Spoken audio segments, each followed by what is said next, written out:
সবাইকে আসসালামু আলাইকুম। এই লুকটা ইকবাল ভাইয়ের কারণে, ইকবাল ভাইয়ের ছবির জন্য। আমি আসলে সিনেমার প্রিপারেশনে বেশি বিজি ছিলাম না, ছিলাম ইন্ডাস্ট্রি নিয়ে। আপনারা জানেন যে 5ই আগস্টের পর থেকে বাংলাদেশে গার্মেন্টস ইন্ডাস্ট্রিতে একটা ধস নামে, সবাই জানেন। রাস্তাঘাট বন্ধ, মানে শ্রমিকরা আন্দোলন, তো এই সমস্ত কিছু নিয়ে গার্মেন্টস সামলানোই খুব মুশকিলের ব্যাপার এখন। তাই ছবি থেকে কয়েকটা মাস দূরে।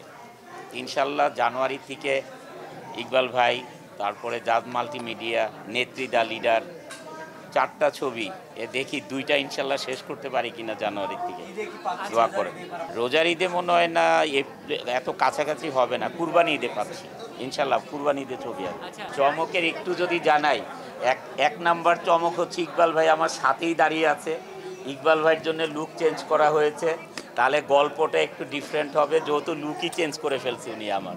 দেখি আমরা আমাদের মুভি নিয়ে, আমাদের প্রিয় ভাই বোনেরা, আমাদের সাংবাদিক প্রিয় ভাই বোনেরা আমাদের মুভি নিয়ে তখন আমরা কথা বলবো। এখন আমরা কি নিয়ে কথা বলবো সেটা বলবো। 24 সালটা আমাদের জন্য খুব খারাপ গিয়েছে, কারণ 24 সালে আমাদের এত বড় ধস বাংলাদেশের, মানে অর্থনীতিতে এবং গার্মেন্টস ইন্ডাস্ট্রি। আপনারা জানেন যে বাংলাদেশের 84% রেমিটেন্স আসে হচ্ছে এই গার্মেন্টস থেকে, আরএমজি থেকে, বিদেশ থেকে।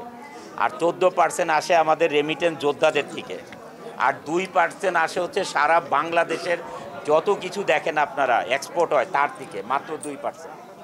এই 84% রেমিটেন্স যেটা বাংলাদেশের অর্থনীতির চাকা ঘুরে, সেইটাতেই যত বড় ধস নেমেছে। এই জন্যে আমি আসলে মানে সারাক্ষণ গার্মেন্টসের ভিতরেই পড়ে থাকি, এখন ইন্ডাস্ট্রিতে পড়ে থাকি। সিনেমার পরিকল্পনা তো আপনারা এর মধ্যে অনেকগুলো নিউজ করে ফেলেছেন অনেকেই, ইকবাল ভাইয়ের ছবিটা নিয়ে।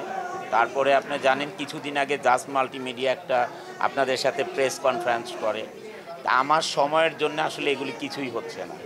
অপারেশন জ্যাকপট 2-3 বার ডেট ছিল, আমি সময় পাইনি, এই জন্য ওনারা শুটিংটা শেষ করতে পারেনি। তা আমি বলছি যে ঠিক আছে, জানুয়ারির পর থেকে আমরা কন্টিনিউয়াস ইনশাল্লাহ আমি সময় দিতে পারবো, যদি দেশের অবস্থা এখন যেভাবে আছে অ্যাটলিস্ট এইভাবে থাকে। সবাই কেন যেন যে যেভাবে পারে সেভাবেই করছে আর কি। মানে এগুলো আসলে চেঞ্জ হওয়া উচিত, কারণ আমরা খুব সমস্যায় আছি এখন ব্যবসা বাণিজ্য নিয়ে। না, এটা তো অবশ্যই চলা দরকার। যে কোনো ছবি ভালো চলবে, প্রডিউসার বানাবে, আর্টিস্টরা কাজ করবে, দর্শক ছবি দেখবে, সবার ছবি ভালো চলবে, এটাই দোয়া করি। এটাই তো হওয়া উচিত। আমি আসলে আমার দেশকে ভালোবাসি, আমার দেশের মধ্যেই থাকি এখন। আমি জানেন যে বিদেশের সাথে আমি কো প্রোডাকশন, মালয়েশিয়ার সাথে কো প্রোডাকশন করেছি দ্য স্পিড, দিন দ্য ডে ইরানের সাথে, নেত্রী দ্য লিডার টার্কির সাথে।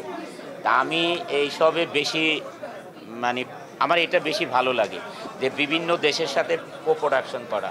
এই মালয়েশিয়ার সাথে আমি একটা কো প্রোডাকশন করতেছি, মালয়েশিয়ার সাথে। তা আমি এটা চাই যে বিভিন্ন দেশ একত্রে করে কাজ করতে ভালো লাগে আমার। এই ছোটোবেলার থেকে এক ক্যালকাটা ইন্ডিয়া, এটা তো শুনেই আসছি। এটার মধ্যে আর নতুন কি পাবো বলেন? একটু আলাদা আলাদা দেশ করি সবাই, কারণ আমরা কিন্তু আমাদের দেশে টিভি খুললেই আমরা ইন্ডিয়ান মুভি দেখি। তা আমরা অন্য দেশেরও যদি, অন্য দেশগুলোকেও যদি আমরা একত্রে করে কালচারগুলোকে একত্রে সবাইকে দেখাতে পারি, তাহলে আরও বেশি ভালো না? ইন্ডিয়াতে আমরা সবসময় দেখি। অপারেশন জ্যাকপট আসলে কোনো সরকারি, কোন সরকার আসবে না আসবে এটার জন্যে অপারেশন জ্যাকপটের সমস্যা নাই কেন? কারণ অপারেশন জ্যাকপট হচ্ছে, আমরা সবাই জানি এই গল্পটা মুক্তিযুদ্ধ নিয়ে। নেভেল কমান্ডাররা এটাতে কাজ করে, যেটা মুক্তিযুদ্ধ হয়ে কাজ করেন তারা। তাই আমরা এটা আসলে কোনো সরকারের আমলে এটা কোনো বাধাগ্রস্ত হবে না। আমি আসলে বেশি পলিটিক্যাল কথা বলতে চাই না, তবে আমরা একটাই কথা বলতে চাই, আমরা যার যার মতো শেষে ফয়দা লুটি। তা আমাদের কপাল যেখানে পড়ে থাকা সেখানেই পড়ে থাকবে। এগুলো জাস্ট মিডিয়াতে আমরা কথা বলে শান্তি পাই। আপনারা মিডিয়া সবার কথাগুলো প্রচার করেন, সবাই জানতে পারে, এইটুকুই। এতে আসলে কোনো উপকার হবে না। এগুলো যার কপাল যেভাবে সেটাই ওইখানেই পড়ে থাকে।